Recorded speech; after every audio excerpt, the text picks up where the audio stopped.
Sejam bem-vindos a esse canal. Espero que vocês não tenham que estar passando por terapias, se vocês não são vítimas, porque eu sei que o tema é muito duro de engolir, mas são coisas que têm que ser dita.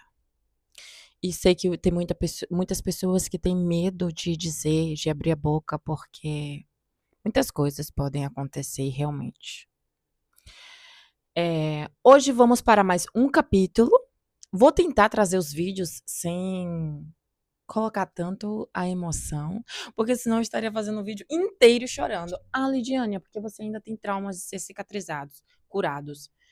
Se e não.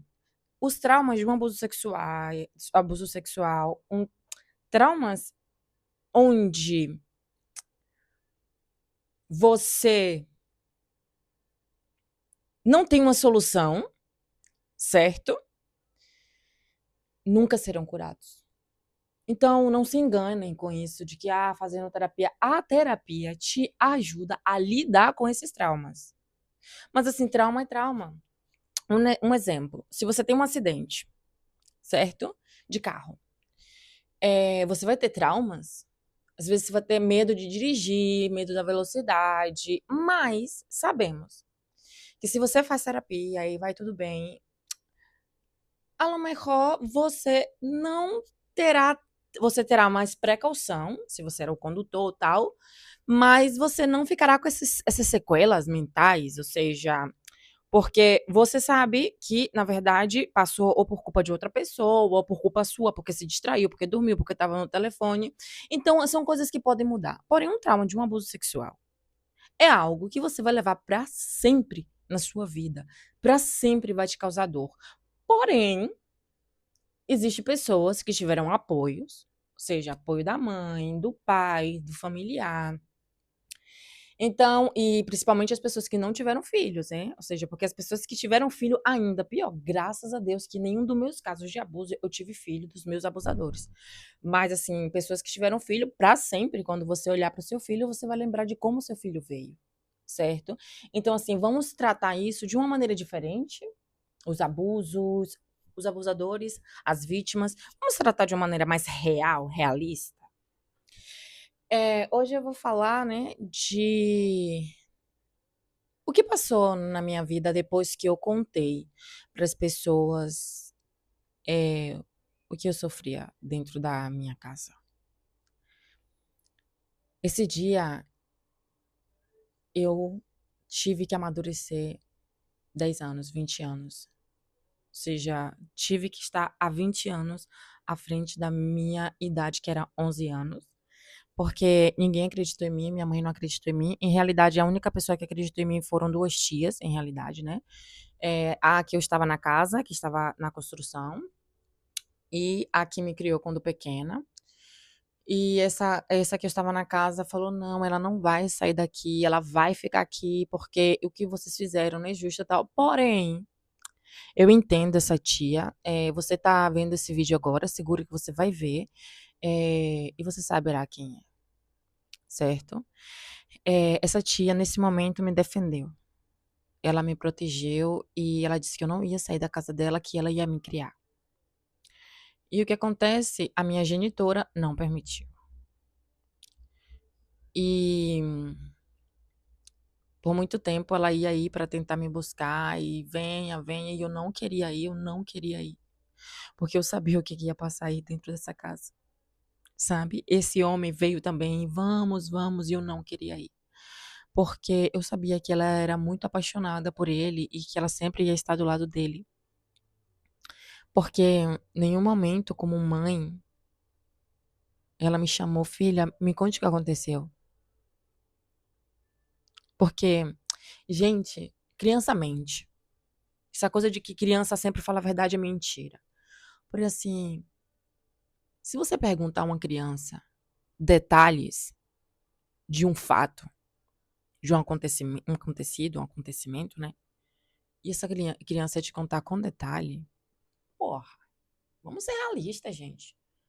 Alguma coisa está passando. Porém, isso é para quem quer saber se realmente existiu, se aconteceu, se não aconteceu. A pessoa, quando ela não quer saber, ela atua como a minha genitora atuou. E ainda me ameaçou, se essa minha tia está vendo esse vídeo, que eu acredito que vai ver, né, como eu já disse, ela vai se lembrar disso. Que a minha genitora falou: se você não for pra casa, eu te dou uma surra. E eu tive que ir, porque ninguém queria comprar essa briga, como eu já disse pra vocês. Porque se passa isso com meu sobrinho, hoje eu tenho 2 sobrinhos que são os 2 são a minha vida, eu amo esses meus 2 sobrinhos. E se eu imaginar, dá igual que seja o pai deles, a mãe deles, que eles estão fazendo qualquer coisa com meus sobrinhos, que jamais, hein, porque o pai do meu sobrinho é um homem de caráter honrado, assim, mas a gente sabe que pode passar, porque as pessoas também pensavam isso do meu padrasto. Então, assim, eu digo pra vocês, assim, que Deus tenha misericórdia se eu descobrir e eu ver que é verdade, que eu mesmo não faço a justiça com minhas próprias mãos, que eu estou nesse processo de revolução, gente, de começar a deixar as coisas que a justiça faça, mas que às vezes a justiça demora tanto de fazer e dá vontade de fazer com as próprias mãos. Então, eu iria buscar, denunciar, vamos e tal. Mas assim, a gente sabe que a realidade ela não é essa. A realidade é outra, completamente diferente. Então, eu tive que voltar para casa desse homem, mas eu também já voltei outro ser humano, outra Lidiane, completamente revoltada, né? Já não respeitava ela, já não respeitava ele. Eles me diziam uma e eu dizia duas, sabe? E, e já, ou seja, tudo mudou. Só que mudou para pior. Tudo ela me batia. Eu não podia falar nada, que ela me batia mesmo, você veia a raiva. Como me batia, eu já deixei de respeitá-la como mãe. Eu comecei respeitar não, comecei a ver como mulher, né? Em plan, mulher com M. E muitas vezes eu chorei dizendo a verdade, eu tô falando a verdade, eu não estou mentindo, eu tô falando a verdade. Ele fazia, não quero saber o que é que ele fazia porque você tá mentindo. Não, mas deixa eu falar. Não, enfim, não me deixava falar. Como eu disse para vocês no vídeo anterior, que essa aqui é a maneira de eu falar de verdade o que aconteceu, sabe? Você vai ter que ouvir. E claro, se você não me escutou, a única coisa que vai fazer agora é passar o vídeo ou dizer a pessoa não quero escutar. E aí, você que vai tentar mostrar esse vídeo a essa pessoa vai entender o que é que eu estou dizendo. Qual o sentimento? De uma certa maneira, se você se colocar na minha pele, você vai entender o que eu senti. E fui e falei com ela que eu não fico, eu vou embora e tal, e ou seja, não tinha pra onde ir, porque essa era a realidade. Eu dizia, vou pra casa do meu pai, porque o meu sonho de pequena era que o meu pai viesse no cavalo branco e dissesse, minha filha, eu vou levar minha filha para morar comigo e tal. Mas assim, várias vezes que eu dizia, um dia eu vou morar com o meu pai, ela me dizia, e você acha que a mulher do seu pai gosta de você? Você acha que as suas irmãs, elas gostam de você? Elas não gostam de você. Você vai morar com quem? Se seu pai fosse tão bom, o seu pai viria te visitar. Se seu pai fosse tão bom, o seu pai te ajudaria. E ele não faz isso. Quem te dá as coisas é o seu padrasto, então você tem que respeitar ele. E eu tinha que me calar. O que eu vou dizer? Realmente, eu conhecia o meu pai. Eu via o meu pai com os filhos dele. Eu ia para casa de uma tia que era vizinha do meu pai, e quando eu ia para casa do meu pai, a mulher do meu pai nunca me maltratou. Para que nunca? Eu nunca posso dizer essa mulher me disse isso, me maltratou.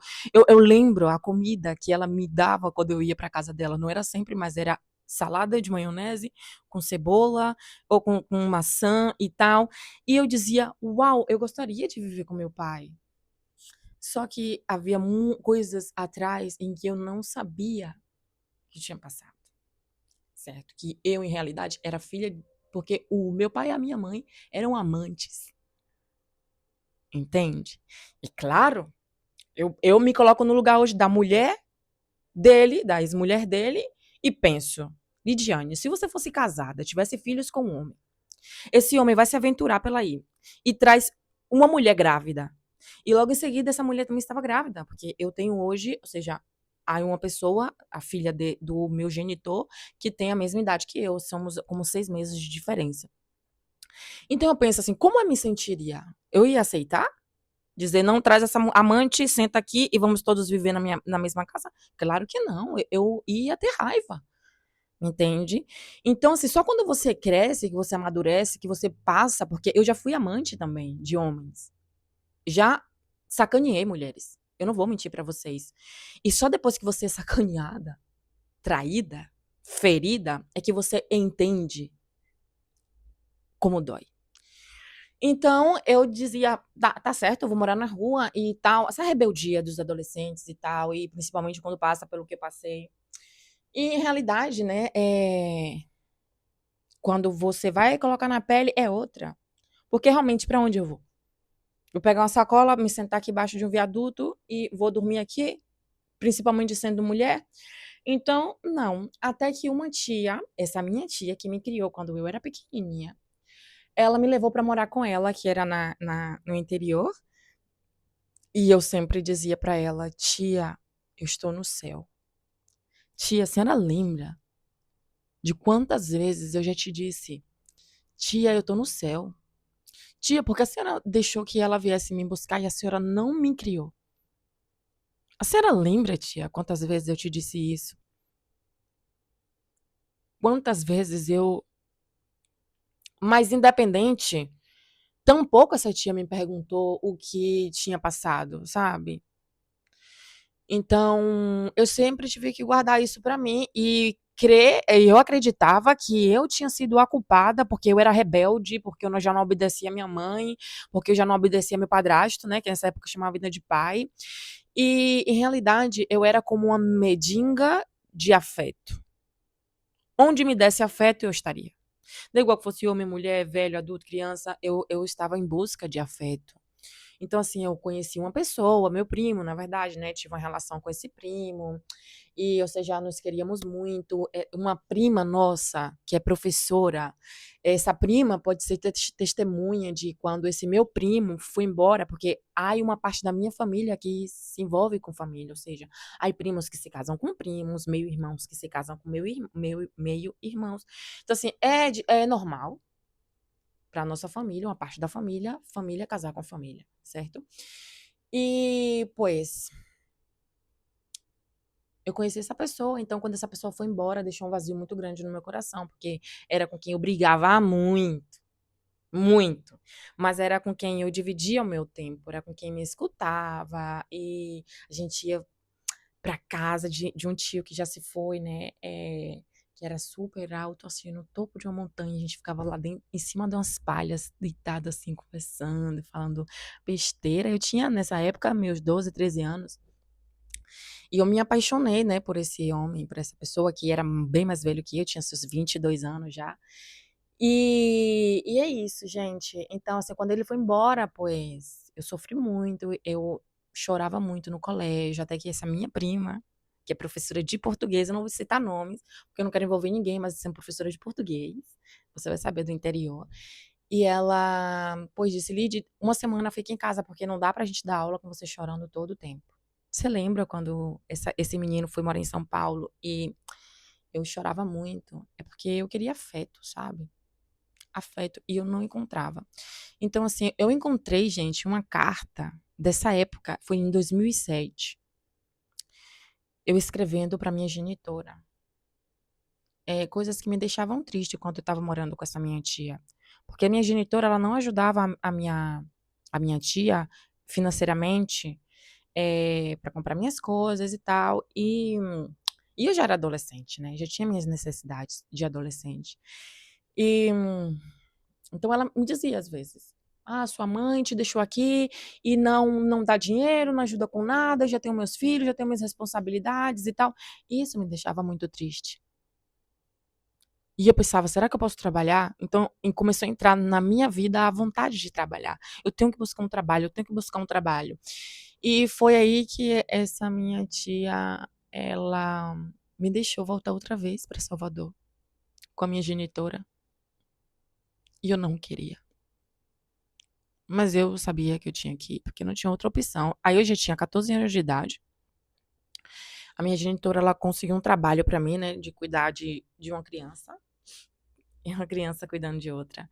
Então eu comecei a cuidar dessa criança, que tinha na sua época seus 5 meses de vida, e eu tinha 14 anos, então eu pensei: "Eu tenho que retomar, né, a as rédeas da minha vida", então eu comecei a estudar, fui num colégio, eu fui estudar em um colégio, que esse colégio se chama Mascarenhas, alguma coisa assim, está em Itapuã.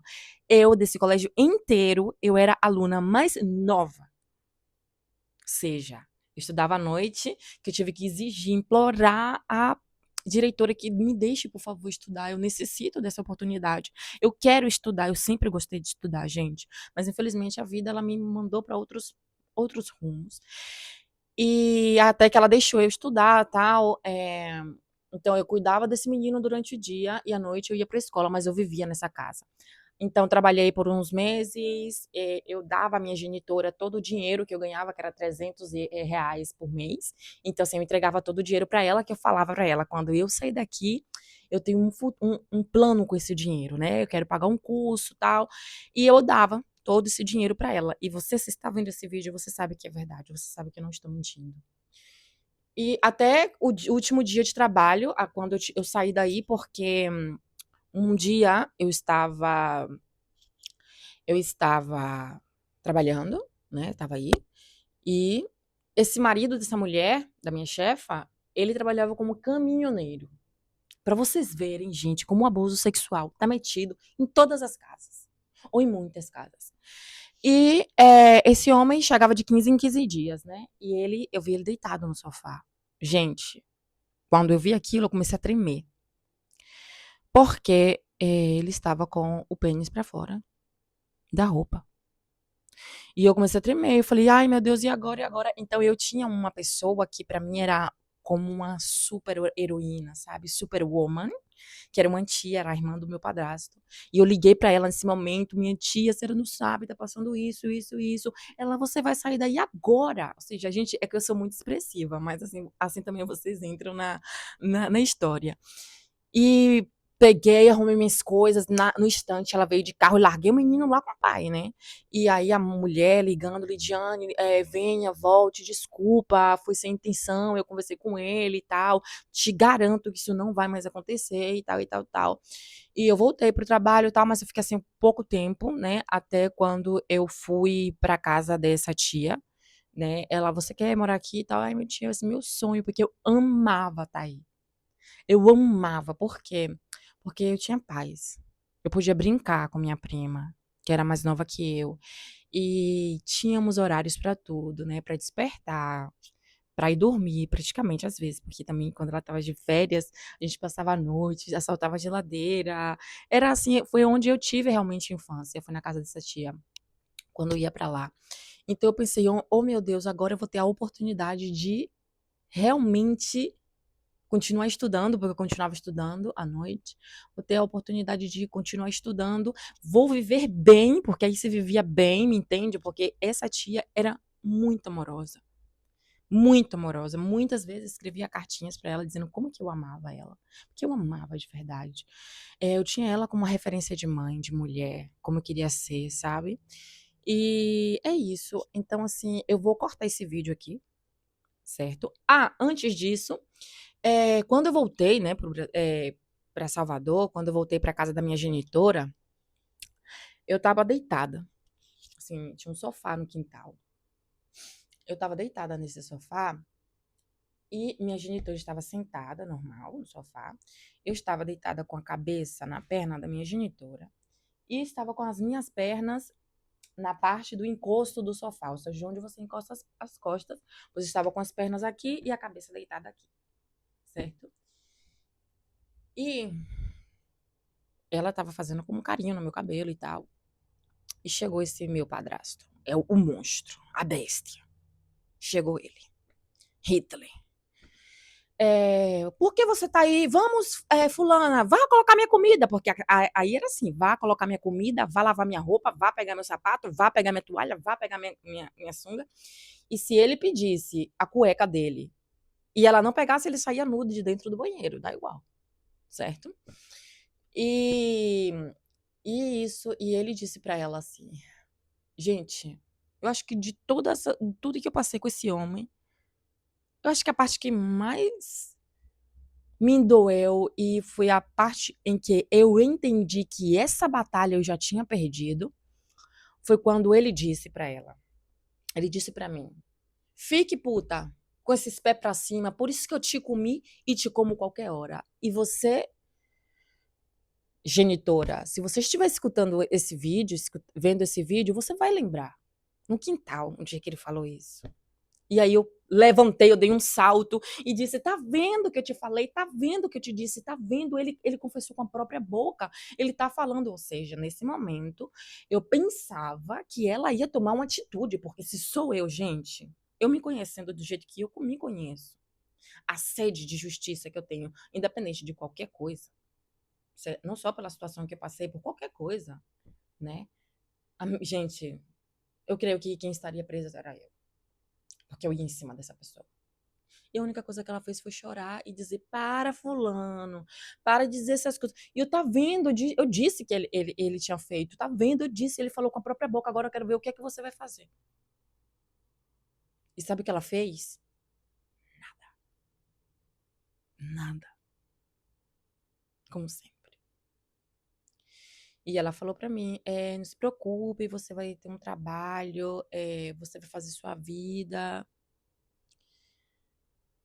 Mas assim, gente, eu nunca tinha, assim, até aí eu ainda tinha muito amor por essa pessoa, porque eu tinha esperança.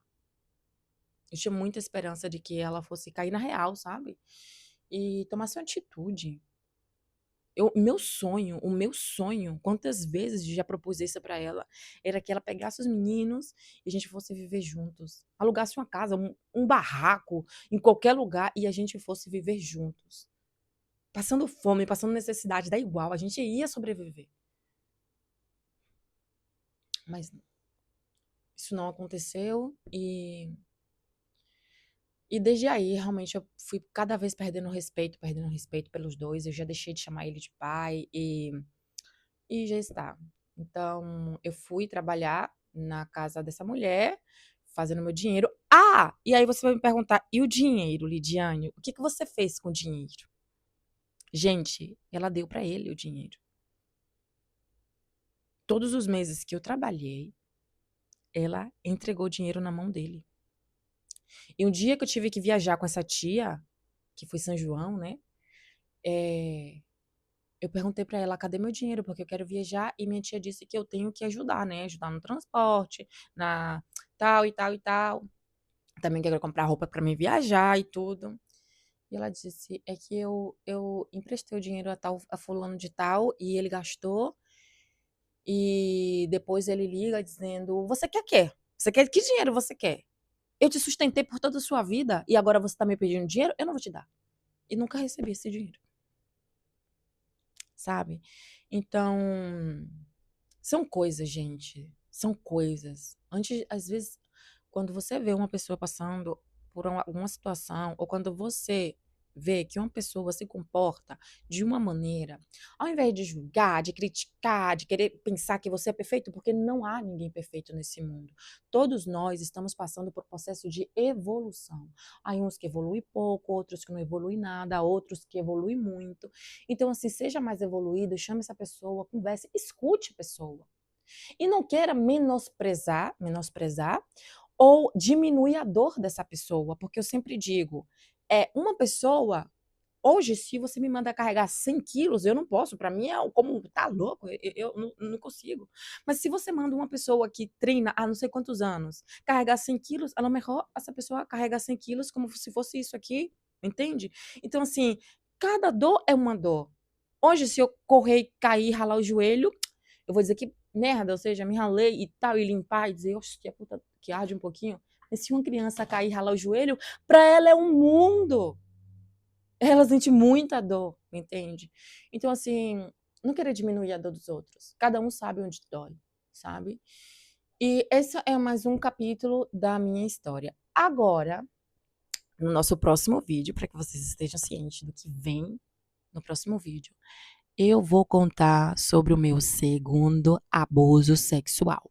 Ou seja, o meu primeiro abuso não eu não tive realmente ah, o ato sexual. O meu padrasto, ele nunca penetrou em mim. Isso aí eu não vou dizer que foi. Eu eu escolhi perder a minha virgindade, porque eu falei, ou eu perco já, ou alguém vai tirar. Então, fui e perdi, sabe? E está. Como amigo do meu ex-namoradinho, que eu tinha um namoradinho, assim, de 6 meses nessa época, e ele foi à minha casa e, afinal, entreguei pro amigo dele. E é isso, gente. Então, assim, eu vou contar o meu segundo abuso sexual em que realmente houve penetração. Então, assim, eu vou dizer pra vocês quem me abusou e como me abusou. E se o do meu padrasto parece difícil, vocês vão agora ver o que é viver o inferno na Terra com esse acontecido do próximo vídeo. Espero que vocês tenham gostado. Para as pessoas envolvidas, espero muito que Deus ele toque no coração de vocês. Eu sei que vocês estão pagando, porque eu acompanho a vida de vocês. Eu sei muito bem como vocês estão vivendo. E sei que vocês estão pagando, mas eu vou dizer uma coisa pra vocês, ainda tem mais, hein.